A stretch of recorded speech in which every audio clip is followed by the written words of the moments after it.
तिकडे जालन्यामध्ये महत्त्वाच्या बैठका या काँग्रेसच्या गोटातून सुरू आहेत आणि या बैठकांमध्ये अर्थातच काँग्रेसचे नेते, राष्ट्रवादी काँग्रेसचे नेते, सहकार मंत्री बाबासाहेब पाटील आणि आमदार विक्रम काळे यांच्या उपस्थितीमध्ये प्रमुख राष्ट्रवादी काँग्रेस पक्षाच्या कार्यकर्त्यांची महानगरपालिका निवडणुकीसाठी बैठक आहे। आज दुपारी 12 वाजता या बैठकीचं आयोजन करण्यात आलेलं आहे आणि राष्ट्रवादी काँग्रेस पक्षाचे नेते, सहकार मंत्री बाबासाहेब पाटील, आमदार विक्रम काळे यांच्या प्रमुख उपस्थितीमध्ये राष्ट्रवादी काँग्रेस पक्षाच्या कार्यकर्त्यांची एक महत्त्वाची बैठक पार पडणार आहे।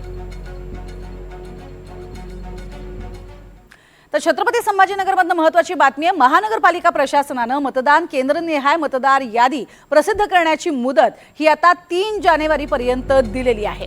तर राज्य निवडणूक आयोगाने सुधारित कार्यक्रम जाहीर केलाय, त्यामुळे 27 डिसेंबर रोजी प्रसिद्ध होणारी ही यादी आता आठवडाभर उशिराने प्रसिद्ध होईल। 15 जानेवारी रोजी होणाऱ्या मतदानासाठी मतदारांना आपलं केंद्र शोधणं सोपं व्हावं, यासाठी ही प्रक्रिया अत्यंत महत्त्वाची मानली जाते।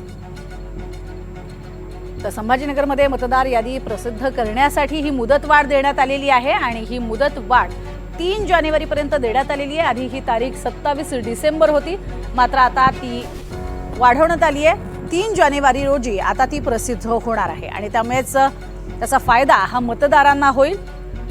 आपली नावं शोधण्यामध्ये कोणत्याही अडचणी येऊ नयेत यासाठी मतदार याद्या जाहीर करण्याची जी तारीख आहे ती आता 3 जानेवारीपर्यंत करण्यात आलेली आहे।